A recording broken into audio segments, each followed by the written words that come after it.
we should be good. Make sure everything's set up.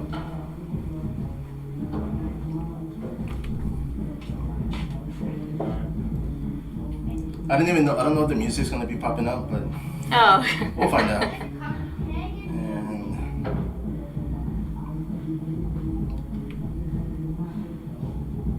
And how old are your kids right now? 19, 17, 13, 6, 4, and 2. So the 3 little ones are Rob's boys. Then I had my 3 older ones from a previous marriage.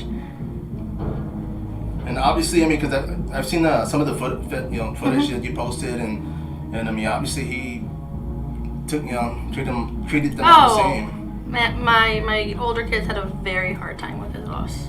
I mean, and they have their dad, love their dad, but Rob was, he was the one at home with them. Right.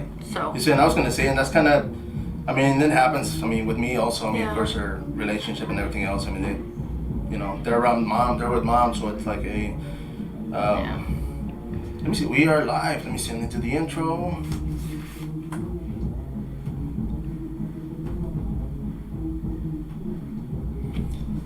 Hello everybody, Spider here, the Fight Car Podcast, coming to you once again from downtown San Antonio here inside the HOG Academy. I have a guest today. She actually drove down up from Corpus Christi, Valerie Villegas. Welcome. I mean, not the first time you come to San Antonio, right? No, actually, several years back I lived here. One day I'd love to be back, but I've been in Corpus for several years because that's where I'm from. Are you originally from San Antonio? No, from Corpus. I came up here when I was in college. Went back down home, to be close to family, and maybe one day we'll be back up here. No, for sure. I mean, it is growing, so hopefully soon, because they're running out of houses here, man.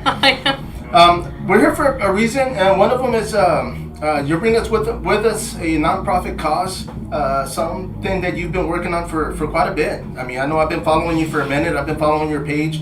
It is the Robert Villegas Foundation, and tell us a little bit about this. Okay, yes. Well, my late husband, Robert Villegas, he was an MMA fighter. He did, of course, jiu-jitsu, judo, taekwondo. Many people in the martial arts industry, knew who he was. And he passed away January 25th of 21 of COVID. He was healthy, in good shape, thought we had great odds, and there was just another plan in place. So several months after he passed, I have 3 little kids. We have 3 boys together. Right. Now 6-year-old, 4-year-old, and a 2-year-old. And I was thinking, what can I do to keep his legacy alive, to keep doing what he loved to do? And I'm not the martial artist he was, but I knew his dreams and, his ambitions. And so I decided to start this nonprofit organization to be able to help children stay off the streets. Right. And get them into martial arts, any discipline, and then to go from there. And it's really expensive, first of all, for tuition. It's expensive for the striking gear, for the uniforms and everything else. Traveling, competing. Rob always said, I'd always train kids for free, and I hated when they didn't have a gi, or we had to piece it together, or we had to get this, old, dirty striking equipment just to get them something, So I said, well, I can't do the martial arts part, but I sure can get these kids what they need. So that's where the idea came from. No, for sure. And I know I shared the story with you earlier. And the first time I was able to witness Robert Villegas in action, battle at the beach. And I'm going to say this because there's people out there that still alive like me that, were there around that time. But the first time I saw Robert, I knew he was an imposing force. He was from Corpus. The guy at the time had a black belt in judo, and like you mentioned earlier, he had quite a few black belts in martial arts disciplines. And one of the things about him was that, he held himself pretty well, man. I saw him, and I was just like, damn, this guy's like the real deal, man. He was literally the total package. Back then, he did compete against one of my teammates at that time under Rango Valetudo, and he was able to submit my teammate, but it's just the way it happened, and my teammate was good, and the fact that he just took him out, I was just like, damn, okay, yeah, like this guy's the real deal. And of course, I stayed with the sport, covering mixed martial arts events, seminars. I would always see him there either competing or coaching. So him being involved in the sport, of course, like you said, he was definitely there. I know he did have his gym for years. Yes. You know, till the day he finally decided to close it down and concentrate on the family, like you said. You know. Yeah, and that's, you know, he loved his martial arts, you know, experiences, and, you know, he always, you know, said, you know, the person I am today is because of martial arts. But he needed a break. You know, we started having little kids, and we weren't in our 20s anymore, you know. So, you know, he wanted to be home. He wanted to be daddy. He wanted to be husband. And he never stopped training. He never stopped studying. I've seen the videos. He was still training with the kids, right? Yeah. And then, you know, when he kind of got bored and needed a training partner, he'd wake me up at 3 a.m. and say, hey, I want to try this move real quick, which I had no idea what he was talking about. But, you know, many people that I'm meeting now, they knew Robert Villegas, the martial artist. I knew Robert Villegas, the husband, right, the dad. You know, I didn't know that side of him. I mean, I saw it. I saw his videos and all these kinds of things, people that I would meet. But he was, you know, he was a very different person at home, right, than out in the gym. Until I started training with him. Because he's like, you know what, babe, you should start training. So when my son was 6 months old, he decided that was a great time for me to start jiu-jitsu for the first time in my life. And after training for 2 months, 24 hours a day with him. Yeah, I was going to say, never nonstop. He's like, I think you're ready to compete. And we actually came up to San Antonio and to Austin for 2 competitions because he wanted us to start going together, just like that was cool, like our little day trips. So I did compete twice, but that's when I really got to know Robert Villegas, the martial artist, how his mind worked, a completely different person. And of course, I was in awe. You know, my first competition, I had 2 matches. Right. The first one I lost because I was so scared. but it was, you know, but as soon as I walked off, you know, and it wasn't like bad or anything. It was just within 2 minutes, he told me everything I did wrong, exactly what I needed to do for the next one. And I'm just looking at him in amazement, like, how did he know where my thumb was? Yeah. You know, and then he's just like, and he's just focused, you know, so I really got to learn that part of him. And then I won the next few ones, and I won the next competition. And, you know, I remember, I had gotten up to my white belt, 2nd stripe. Of course, I was all proud because I got 2 stripes. And after my 2nd competition, he's like, man, you did great, you know, this and that. And I'm like, well, of course, you're right there with me, like, telling me what to do. Like, how can I not? You know what they're going to do before they even do it. Right. Oh, yeah. And I said, yeah, as long as you're there by my side, you know, like, I'm always going to win. And he's like, well, if you want to keep, you know, getting up in rank, you're going to have to start learning how to do it by yourself in your mind, right? Yeah. And I said, I don't care about the belt. As long as you're there by my side, I'll be a white belt forever. I'm good with that. And of course, he got just, you know, husband happy and just kind of, and you know, that was the last competition I was able to do. He was actually wanting to start competing again. He wanted us, the January he got sick, to start competing. And he's like, I don't care to win. He goes, of course, I don't want you to see me lose either. Yeah, right. But, you know, he was making up new moves and new things that he wanted to go back and teach in Corpus. And not as an instructor, not as a professor, not, you know, a training partner. Just as people come, you know, and want to learn new things, you know. So, you know, that was his plan. It was just to kind of, for us to go and start competing, traveling around together. And I told him, I said, it's a lot of pressure being your wife. I don't know if you understand that. I said, because people think I know what I'm doing. Yeah. No, I mean, I can imagine. And like you said, because when they're at that level, especially in the game, and they can dissect stuff like that, like, you know, here at the HOJ, I mean, I see the owner, you know, Jacob coaching, and I hear him, and he's talking to his students, so they're competing, whether it's in jiu-jitsu or in MMA, and I'm like, man, he's having like a conversation with these guys, and I'm like, you're not a coach till you're at that level, because anybody can yell and everybody can, hey, you know, but if you're not telling exactly what needs to be done, it's kind of, I mean, people that don't realize it, it's just like, yeah, it's a different mindset, and that's kind of like you said, that's how you go up in rank. Yeah. Because now you can literally dissect your opponent and be like, okay, you know what, I saw he did this, I can go the other way or counter. But, I mean, you said you guys were looking to compete. Was he ever looking to put you in MMA?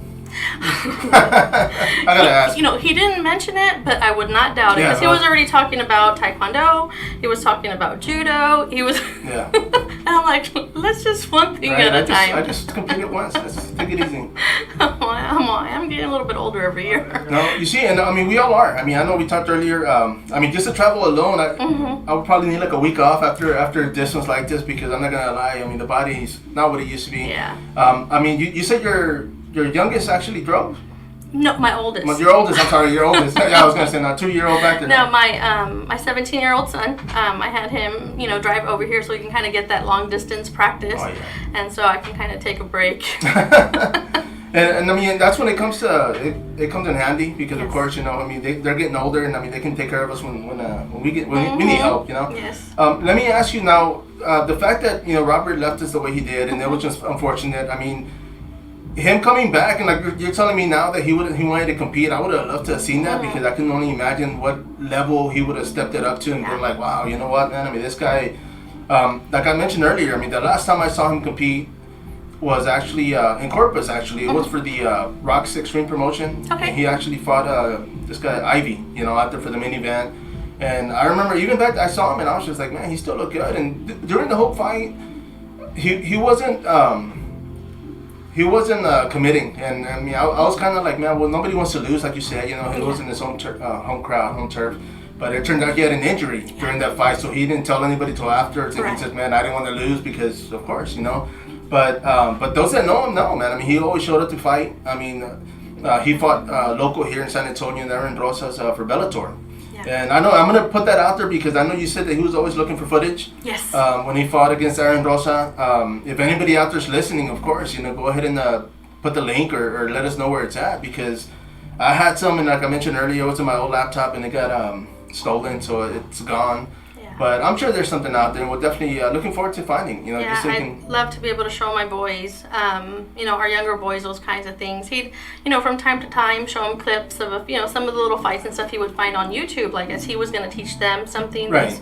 Little infant toddlers. He was already coaching. And I remember one time Aiden, who is now 6, asked like, man, Dad, that guy is so cool. Did you see that kick? And then he looks at him with this face. He's like, I invented that kick. He's like, that's me. He's like, wow, that's my dad. Oh, wow, really? So they didn't really like put one in one? No, he didn't recognize it. Well, because you couldn't really see his face. Right. It was more of the back of the body where that part of the video was. Oh, okay. And he was like, man, my dad is the coolest. And he's like, yeah, that's what you're going to be doing because your mom's not going to let you fight if you lose. So we got to learn to win fast. No, you see, and I know there was a video footage of him with the youngest, I guess, at that time when he was doing the kicks. That was my 4-year-old. Yeah, you see, and one of the things, and I know you said they're still young, but when I have 2 daughters, and my youngest, I mean, she was probably like 4, and I used to roll with her. I used to put her in my guard, and I was working 2 months, so I was at home and I had my mat. And the same thing, and I would roll with her, and she would literally do a single leg takedown, get the mount, and go for the armbar. And she caught it quick because at that age they're like sponges, right? I mean, they're absorbing everything. But I can only imagine because I mean, especially now I tell these guys, I mean, they started later on in life, and now you got 12-year-olds, 8-year-olds training in jiu-jitsu and now MMA, and it's like, all right, when they start competing, I mean, it's gonna be crazy because they're gonna be at a different level, you know. I mean, so your kids are in martial arts right now? My 6-year-old and my 4-year-old, they've been able to go to Taekwondo pretty consistently.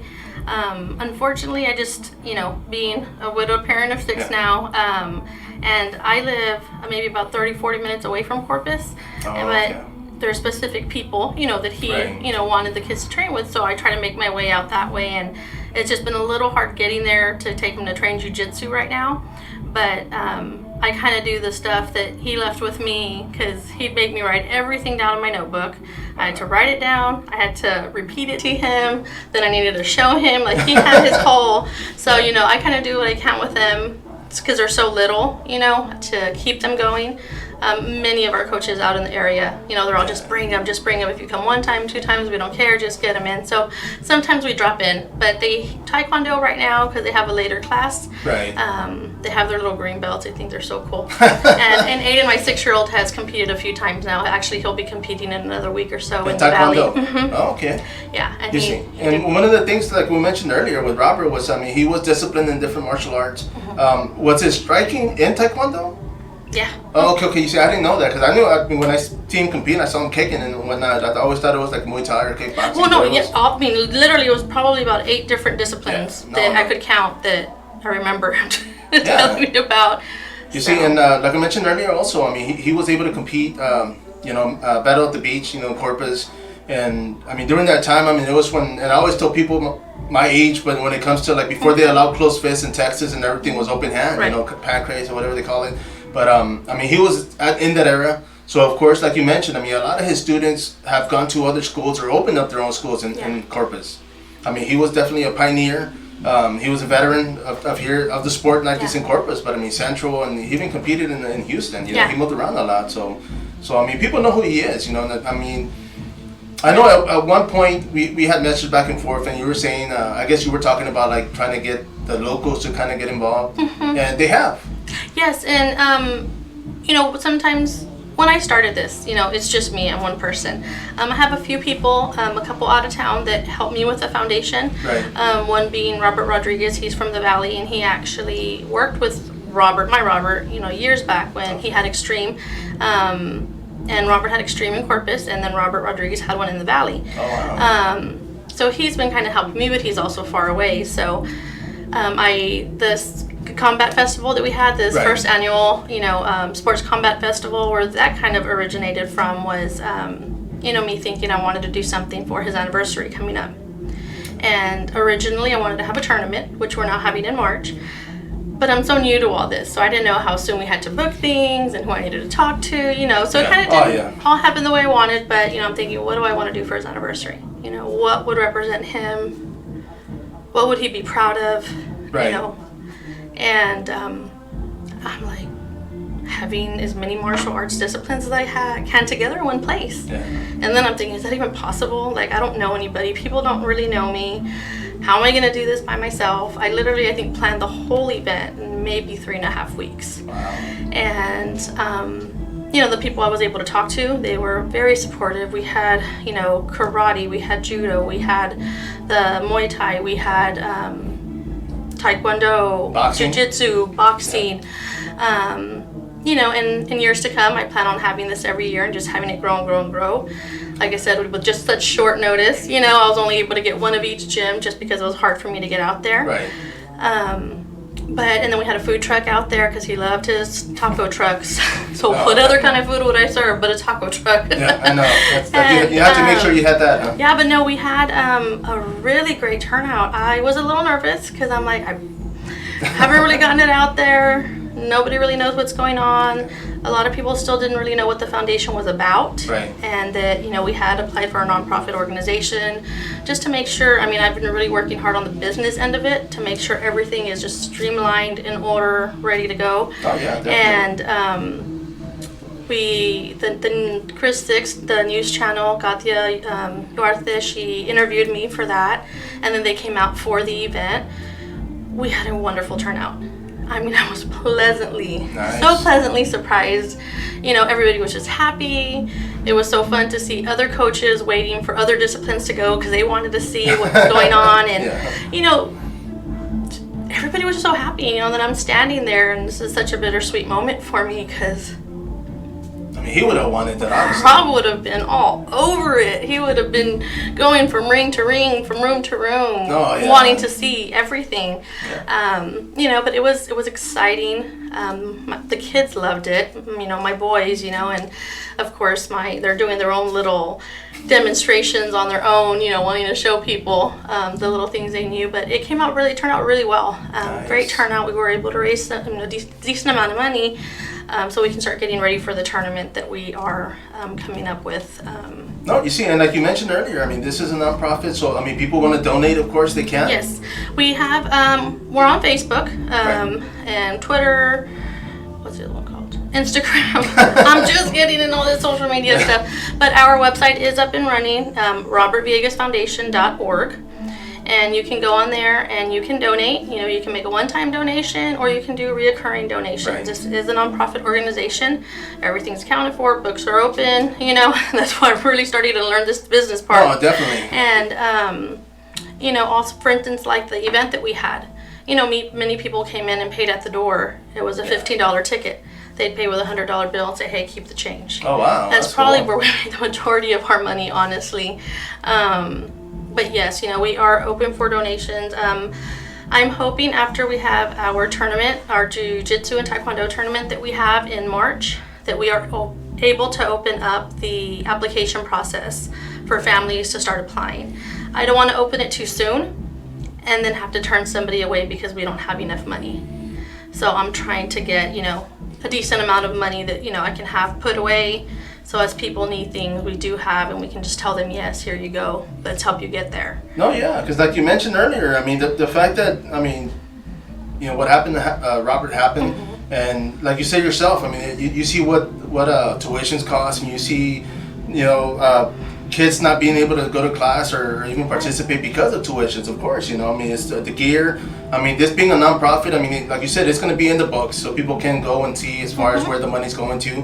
And, tuition, and I know you mentioned earlier that, right now you're concentrating on martial arts, but you wanted to go venture towards, like, basketball, Yes. towards baseball. Yeah, right now, since I'm just kind of getting it all started, and of course, Robert's following was in the martial arts industry. Right. And I truly want to help the South Texas martial arts industry grow. Because that's what he wanted, But he wanted to make sure the kids played baseball, basketball. I'm not real big on football. I know everybody loves football, but I'm a nurse. I used to work in the trauma unit in the pediatrics. But look, I'm gonna let them fight, right? Yeah, I know. But yes, this is for martial arts. But equipment, uniforms, things like that.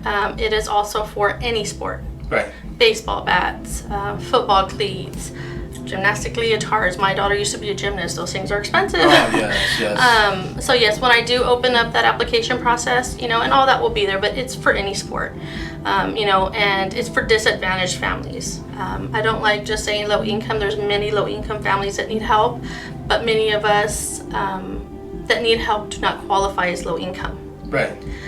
Myself is a perfect example. I from one day went to two very comfortable, incomes with 6 kids, to being by myself, trying to figure it all out, and having a budget now, and be like, okay, what can I keep? What can I not? Where do I, but I don't qualify as low income. So many programs that most people can get help from, I can't, Right. So I understand that part for many of these middle class families that, maybe one parent gets sick and runs into cancer and can't work for several months, but they want to keep their kids active. They want to keep them off the streets. They want to keep them motivated. It's very important. I think it's very important for my boys to stay motivated and have something to look forward to. So I want to be able to help disadvantaged families, keep their kids happy. And it makes me happy to see my kids out there doing their little kicks and jumping back and forth. Oh, yeah, because they get to interact, Right. and that's one of the things, like with my guests coming through here, I've had coaches, I've had, competitors in the mixed martial arts and jiu-jitsu, and one of the things I always tell them with something like this is that not just so much men, but even women, we don't talk about stuff anymore, and everything's on digital, everything's text, everything's message, and it's just, for guys that come through here, or even, women coming through here as guests, they open up, and you get to talk about it. And like I said, for me being a man, growing up, it was always like, oh, you gotta be macho, you can't cry, you can't do this, and it was hard for me to actually open up and actually start. When I have 2 daughters, and I was blessed because with them I was able to open up a lot more, and because they were girls, I kind of like, and that was my therapy. Growing up with them, going to the park, my oldest later on, she got involved in soccer, and just watching her go out there and play, it was just like, they need an outlet because. With COVID, everybody stayed home. They were between 4 walls that they couldn't leave. They couldn't leave the house. So a lot of the kids were suffering from depression. Yes. It's just, they got affected by a lot.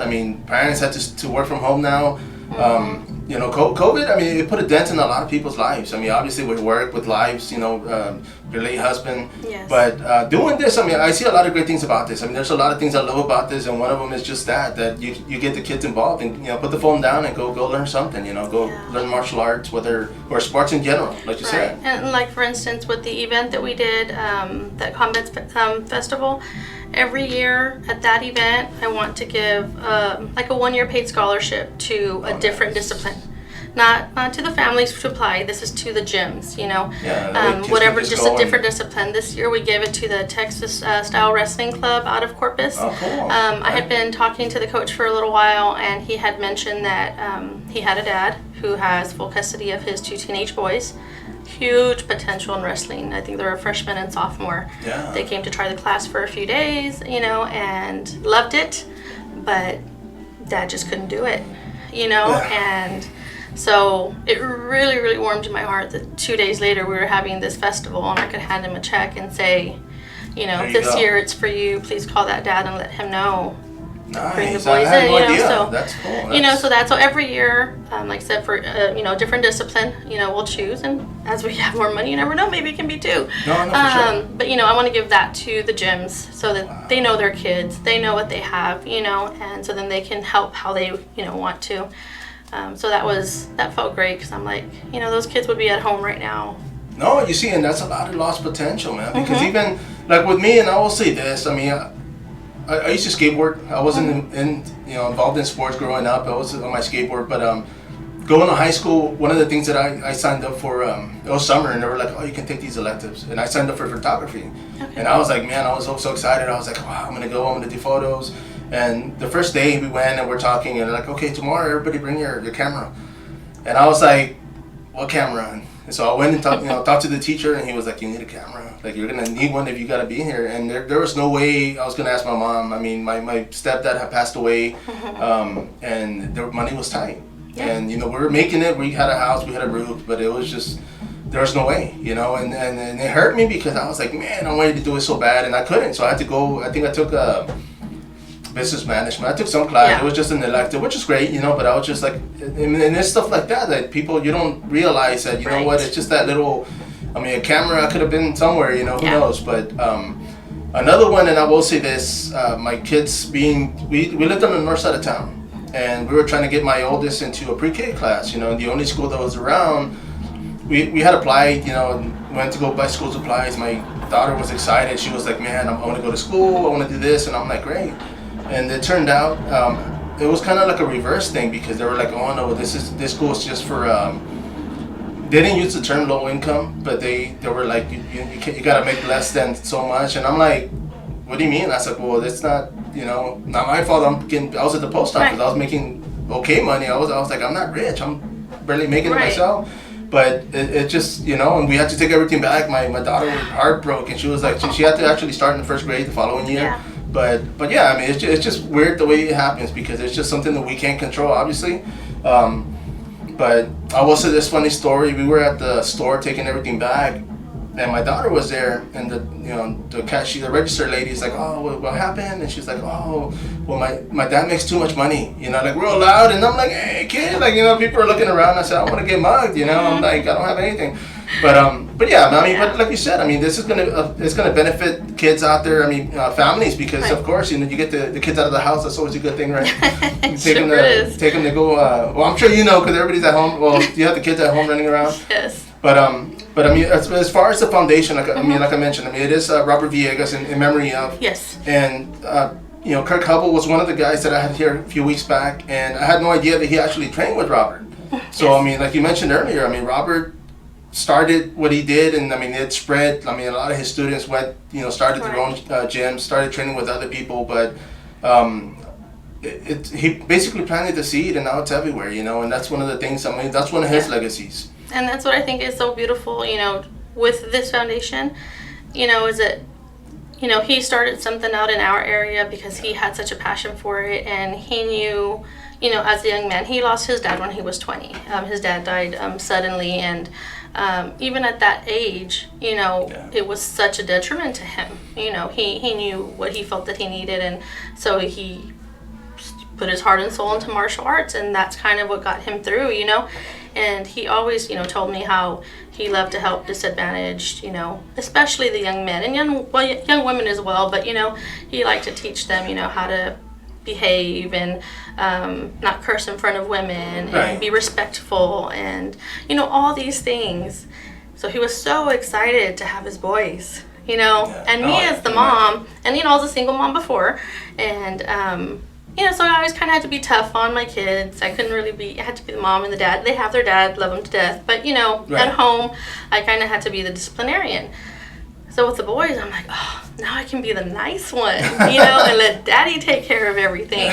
I mean, he would just look at them and they would stop doing what they were doing. He didn't even have to talk. Yeah. And, so it's a little ironic, that now his kids are in the position. But I feel, he was able to start something so huge and make such an impact on so many people that I would love to be able to do the same. And as my boys get older, they can continue with that, and continue his legacy. And hopefully they will do all the martial arts. I don't know what they'll end up liking and not liking, but I can tell you right now they're all about it. No, for That's sure. all they do all day long. But you see, and like you said, because he instilled something in them now, because even if it's not martial arts, maybe it's a business or they go into a career and it's still going to benefit them because of the structure, the foundation. Martial arts, people forget, even the MMA, it's martial art. There's discipline, there's respect, there's, But, I look forward to it, man. As far as you guys had your first event, what was it, like last weekend? Yes, on the 22nd, Yes. because his anniversary was the 25th, so that was, the closest weekend. So January 22nd was the first annual, combat sports festival. And we plan on having it every year. March 26th coming up, we will be having our first tournament. Right. And it's called the Road to Honor. It was actually a tournament he wanted to make years back, and that's what he wanted to name it. So 2022, Road to Honor. But it will be Taekwondo and Jiu-Jitsu.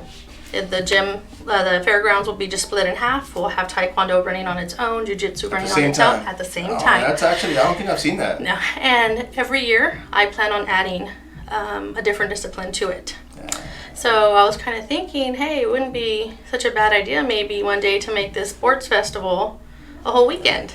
Maybe we can have our combat sports festival, have our demonstrations, our families come out, our gyms teaching and educating, and then the next day have our tournament. I think it'd just be really awesome. And, bring people out, get people excited. I think it'd just be a great community thing, and maybe one year we can have it in Corpus, the next year we can have it in San Antonio, the next, so we're all kind of starting to get together a little bit more and, help each other. Not so much just compete with each other.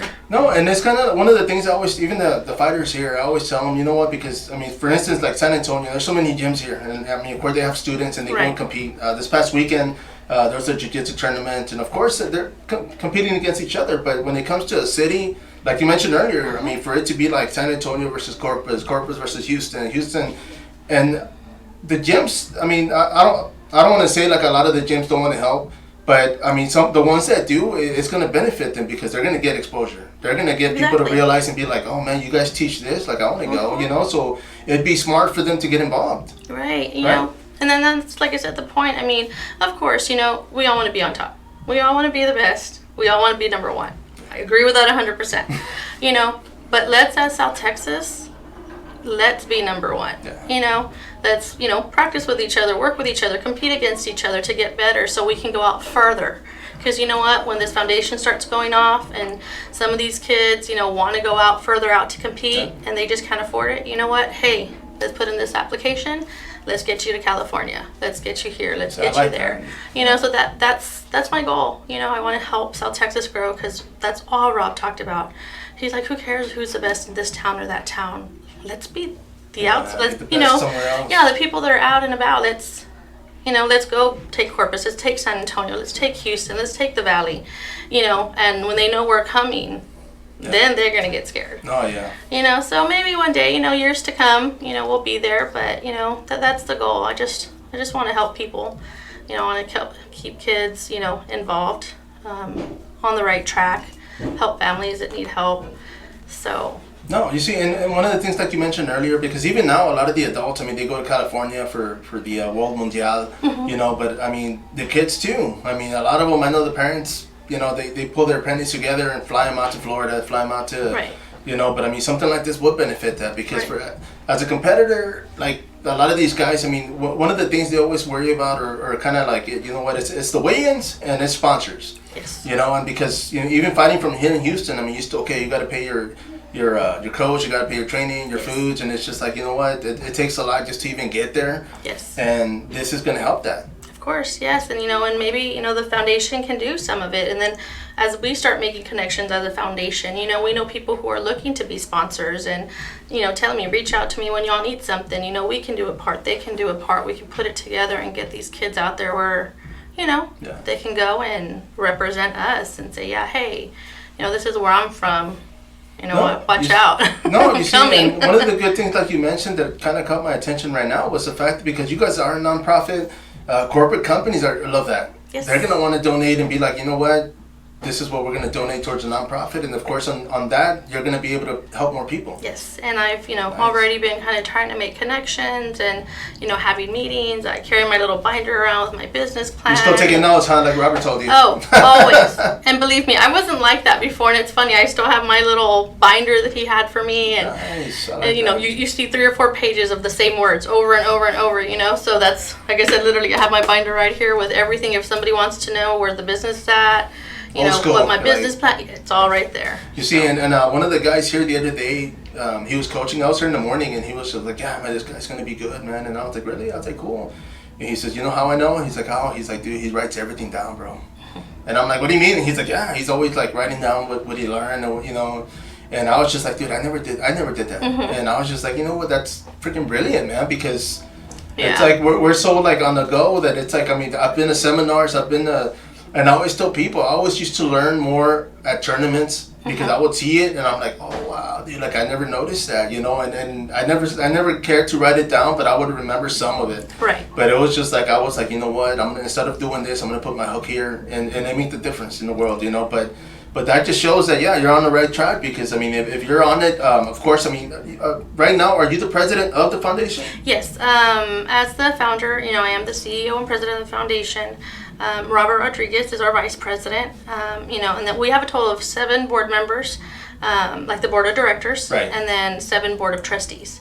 And, my trustees are pretty much the ones that I can call out, like, hey, I need help with this, that, kind of running around. And the board of directors does more of the business aspect of it, which right now I kind of do mostly all of it, just because I want to make sure everything is just perfect. No, yeah, you want to stay on it. You know what I mean? I just want to make sure everything is just right, so I want to have my eyes on everything, make sure that we're, everybody has the same idea.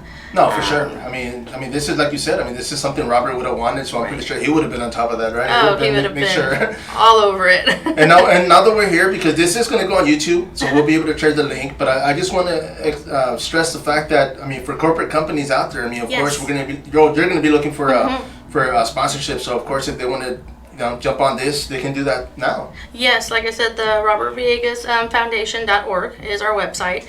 All of our information for contact is on there.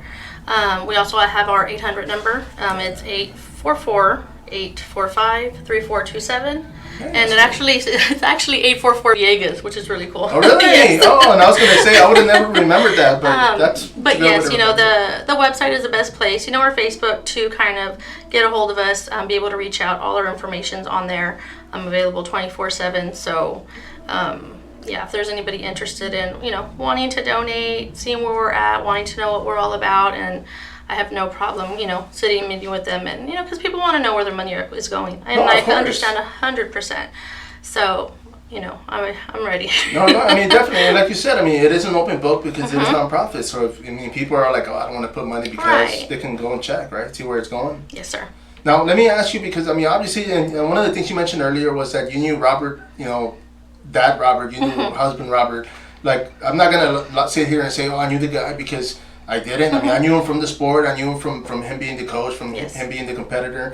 But one of the things I told Kirk Hubbell was that when I noticed him, like I saw him behind the scenes, like when he was in the back and talking to his fighters, and just the fact that he basically he wasn't who he wasn't to be. You know what I mean? Like he was the same person, and I noticed that he was just like a stand-up dude, man. Like he was talking to his coach or his training partners, and I noticed, like, I was just like, man, this guy's the real deal, man, because he, there was nothing, he wasn't trying to say, like, oh, I'm this or I'm that, like, B.M. McGregor, of course.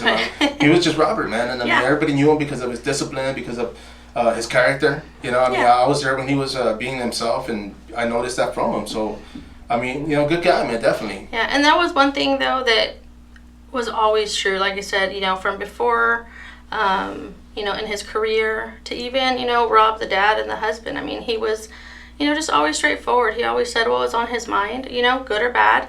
And, I think that's one one area we really kind of mixed well together is I probably say it softer than he would say it, but I'm also very just kind of upfront and say, hey, this is where we're at, this is what's going on. And so we really learn to respect that in each other, and because you want to know where you're at, whether, on whatever level, whether it's a sport, whether it's at home. But he was, and when he passed away, I always knew he made such a great impact, just from people but when he passed away, hundreds of people that had no idea who I was, found me, reached out to me, sent me messages, and not just, oh, my condolences, Right. This was like a story of what he did in their life, how he helped them. He took them off the streets. Wow. He took them in. He gave them money for this when they couldn't pay for whatever. Told them just to come and train. They didn't need to bring anything, just themselves. And, so of course I felt obligated to respond because they're sending me such wonderful things, and many of those people now are people that are reaching out to me now, like, hey, do you need something with the foundation? I don't have a lot of money, but how can I help you? I'm gonna need volunteers, so. No, for sure. And no, so it's it's just been a really great support group and system. It's hard when you become a widow. Many times you lose people that are close to you, say a couple friends. It's a little awkward for them sometimes, and I understand that. So I've kind of gotten a new community, of people that, check up on me, check on my boys, want to say, hey, what can I do? What can I do for the event you're having? Do I need to drop something off, pick it up? For the tournament we're having, you need help, moving this or that, or, so it's really great. There's a lot of support out there. We appreciate it, and I love my boys seeing people that knew him, that he trained. They knew how he talked, they knew how he walked, they knew what he would say, and they kind of, can show that to my kids. And, so it's bittersweet, but it's, I'm proud of the foundation. I have big plans for it. I'm going to work my butt off to get it there. Robert, you go big or you go home. No, for sure. We're going big. No, you see, and the fact that you just pulled off what you did, of course with help, but that's something, because like you said, you didn't know anything, right? You didn't know what time or when you had to schedule or set up, and now it's like, okay, now you're learning. Yes, but, real fast. No, yeah. And of course, like you're saying, the next one's going to be when? Okay, so March 26th, we're having that Road to Honor tournament in Corpus Christi. Well, it's actually in Robstown, the Richard Borchard Fairgrounds. Right. We're going to be having it there. It's going to be, like I said, Taekwondo and Jiu-Jitsu. And Jiu-Jitsu, we're also going to have a professional division. I really want to try to get these black belts out there. Yeah. First, because I want to see them compete. Oh, yeah, definitely. Yeah, same here. And there will be some cash prizes. First prize is going to start at $1,000, and second prize will start at $500. And then kind of the pot will grow a little bit with the participants that we get. But I think it would be just so phenomenal for some of these younger kids, because, like I said, there can be a lot of kids. Yeah. Taekwondo and Jiu-Jitsu. Seeing these, top level guys coming, doing what they love, putting on a great show, and I just think it'll be such an inspiration for them to see that. Many tournaments we don't get to see a lot of black belts compete. And I know a lot of times, black belts can compete for free, and I totally understand that, and there is no disrespect in even having, a fee for them. Right. Believe me, because I'm thinking, like, what would my husband say, and what would, but, at the end of the day, it is a fundraiser. Right. And I want to be able to get as much as we can, but I also want to, thank them for coming out, Right. So I wanted to try, to make incentive. it, right, and, incentive, but, I want them to put on a good show, for these kids, for us, for my boys, for the community, so these parents can say, like, man, these guys are still out there doing it. You know what? It is worth the investment. It's worth keeping these kids there. So I'm hoping to be able, like I said, to make connections, from here, Houston, the Valley, Corpus, so we can get some of these guys out there and, and meet and greet with the kids too, because that's what it's about, is trying to keep the martial arts community growing. No, yeah, you see, and that's one of the things, because even now, like here at the HOJ, I'll talk to the owner, and I always tell him, I said, there could be, right now there's like 20 plus jiu-jitsu MMA schools, just not including traditional martial arts. Right. But there's still enough people that you don't have to fight for, you know what I mean? Like, I mean, you can fill up one academy with 1,000 students, and that academy is still going to have 1,000. I mean, especially here in San Antonio. I don't know if people are moving to Corpus. Maybe you should. You're listening, man. You're looking for a house. Move to Corpus, man. But yeah, I mean, here it's blown up so much. Like, I mean, like I told you earlier, I'm a contract delivery driver, so I'm all over the city, and I'm like driving somewhere, and I'm like, damn, like I didn't know this was back here, you know. Right. It's just, I mean, there's so many people in the world, but in San Antonio and Corpus that there's no reason for a gym to be like, oh man, like I don't want to associate with that because everybody's going to benefit from this. I mean, everybody. It's just, you know, but and I will say this because I mean, we mentioned earlier for they can do donations, like single donations, or they can do monthly donations. Of course, corporate sponsors, you know, businesses out there. I mean, they're looking to you know, sponsor or just donate, you know, of course. Yes, and of course, for the tournament coming up as well, I have some sponsorship packages, you know, that if there's different levels that they want to look at, you know, and I can email it to them, I can get it out to them, you know. Nowadays, we can get things everywhere fast. You know, but for that tournament, but just for every day, you know, we need money coming in.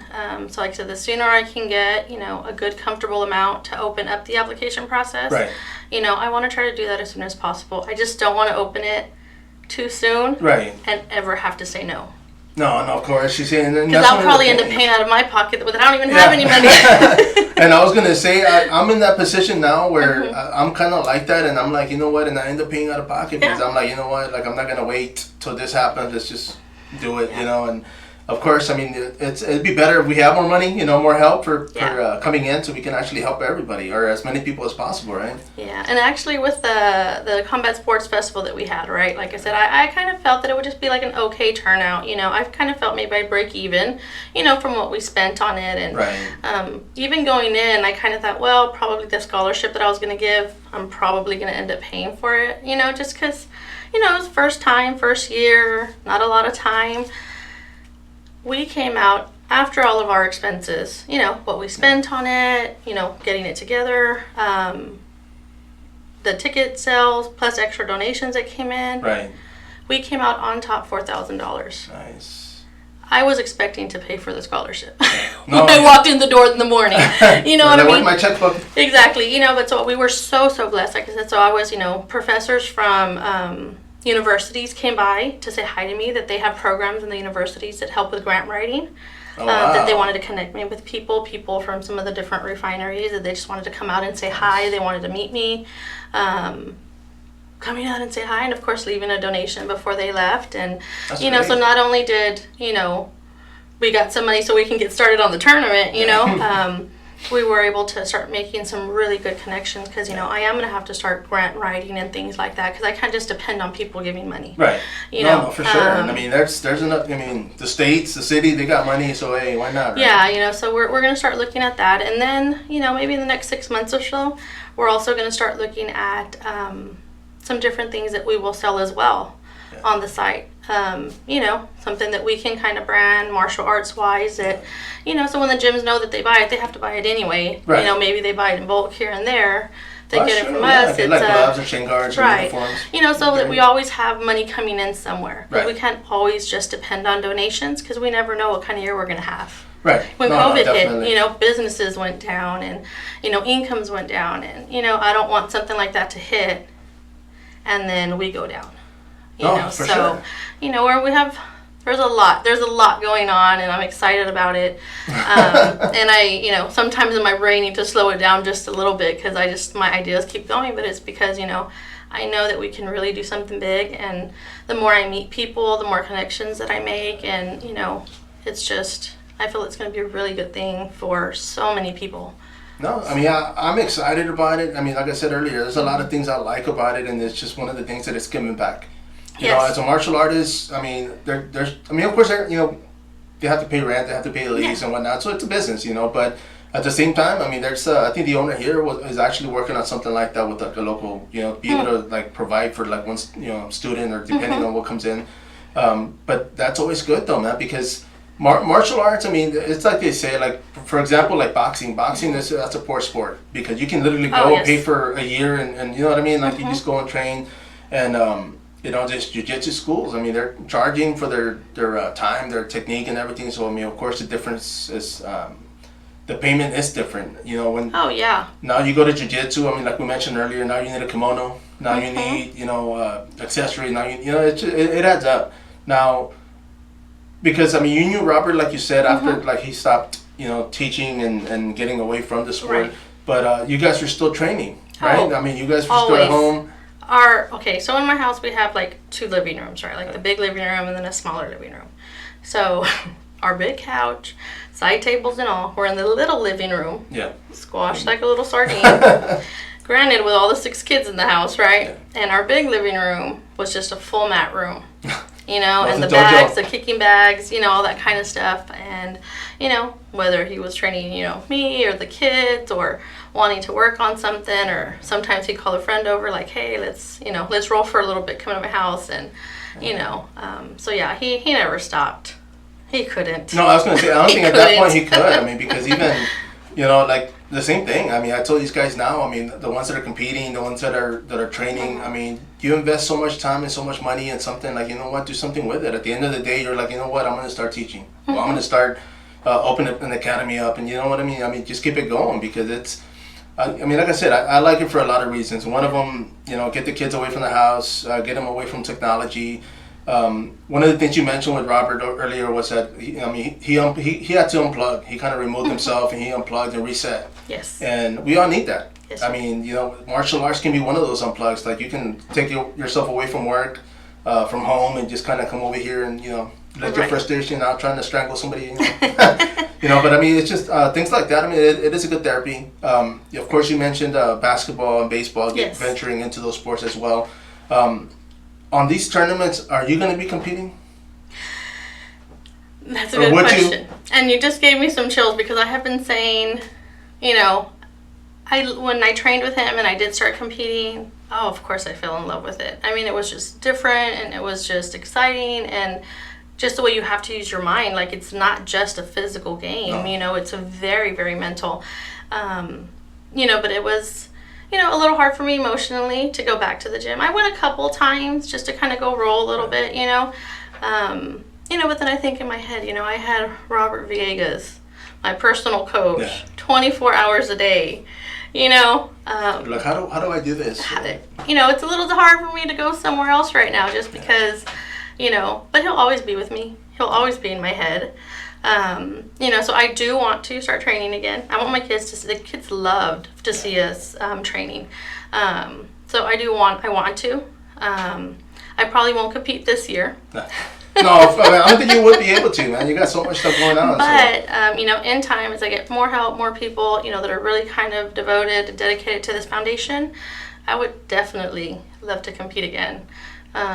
Because, I don't want to be a white belt forever. He didn't want me to be a white belt forever. He's like, you're going to do this, and you're going to learn this, and we're going to do this together. And, he might not be here physically, but, I mean, man, he's in my heart. He's in my head. He's everywhere. No, I mean, so, definitely. Yeah. I mean, y'all see me out there one day. I don't know if I'll be winning, but you'll be competing. I will be out there for sure. And let me ask you this, because your kids are involved. I mean, they were, you were saying that Taekwondo, right? Yes, right now they do Taekwondo more regularly.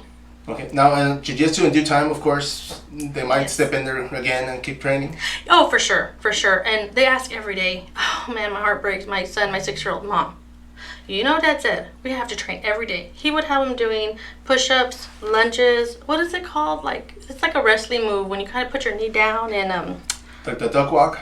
I don't know. It was something that they would do for wrestling or something, because it helps with jiu-jitsu. Right. He would have him do like 200 of those a day. And I'm not joking when I say 200, and that's a light number.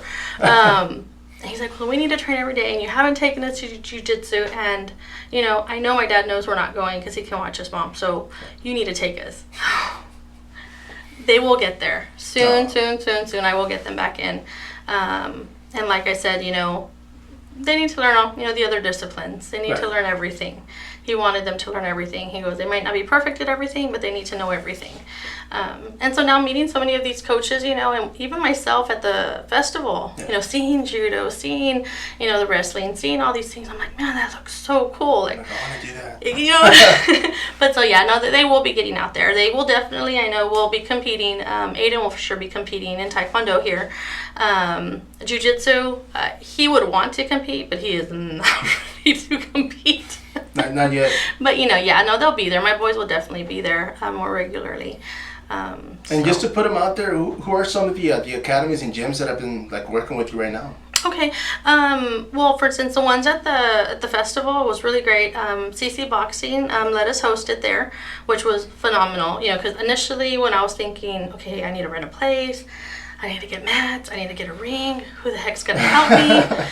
Well, they already had they have the mats. They have a mat room like for jiu-jitsu and wrestling, and then they have their rings, and then they have Those are perfect. Right. So it was already set. And Strong Arm actually has a school out of CC Boxing, and then they have their own locations as well. The Corpus Christi downtown karate, they did some really great demonstrations, like with all their weapons and everything. Strong Arm also started a Taekwondo. It's a new program that they just recently started, and he did some stuff with fire and breaking the boards. What else do we have? The Lopez Judo Academy, and then we had the Texas Style Wrestling Club. I think that was all of them. If I missed somebody, I'm so sorry. But we've also the South Texas Fighting Academy, Roger Reyes, yes. Roger Narvaez, Leo Cantu, and I don't know all the names of the schools, and I apologize so much. Like I said, I knew a lot of the names from Rob telling me stories, but I don't really know the community real well yet. I'm just now starting to get out there. I will say this, because Leo Cantu, I've actually trained with a guy years back, and he's a Gracie Baja affiliate. Yes. And, school, should I say. And Roger Narvaez, of course, he's at Weapons at Hand. Yes. So, those guys, and a lot of these guys, like I mentioned earlier, like I've been in the sport for years, and I've gotten to know a lot of people. You mentioned with you and the business is kind of Kirk Hubble too. I'm sorry. Oh yes, he helped me so much. I'm sorry, Kirk. No, definitely. And people like that, man, because it's like you cannot not want to help, because obviously, Robert, like we mentioned earlier, he left a dent in the sport, and something like this is gonna keep him alive. Right. It's gonna help people along the way. But all these academies, I'm glad that they're helping out, because it's just, even them just sharing this video or sharing your page or sharing something. It's just it doesn't cost us to be right, just to kind of push it. Share it and kind of. But actually, in the next few weeks, because I am also working on, say for instance, a membership. For a regular person, whether they compete or it's a parent, with a foundation, and they'll have perks and different things, get their foundation shirts and stuff like that. And also with gym affiliations that can actually be affiliated with the foundation, and then they'll of course have ways that, we can kind of help promote them. When we have events, reach out to them first, so there's actually in the next maybe 2 weeks, I want to start in Corpus, and, to get all the different kind of disciplines, as many coaches and gyms as I can find or get out the word to, so I can kind of meet with them, let them know, what I'm thinking, what I'm wanting to do with these affiliations, how we can kind of help each other. Right. And then maybe do one in the Valley and then here in San Antonio. So the next few months, I plan on being really busy with just trying to get involved with the gyms and get to know the gyms, because like I said, I don't know a lot of them right now, and some of them might think that I know them because maybe they knew Rob real well, but I don't. So I do want to make those personal connections with them as well, and maybe if they're not able to be affiliated right now, then that's totally fine. I will help any kid from anywhere, but just letting them know, hey, being part of us, this is what we can do to help each other, and start growing. So, you'll see me back here, again, maybe calling you and say, hey, can you help me get some gyms together? Because, I think that would be a really great, because then coaches from here can connect with coaches from there to the Valley too, just... definitely. And of course, you met the owner, HOJ, outside. He was out there working, and that's kind of what I like about that. Yeah. I tell him, I come in here, and he's out here sweeping and mopping, and I'm like, we all got to do it, right?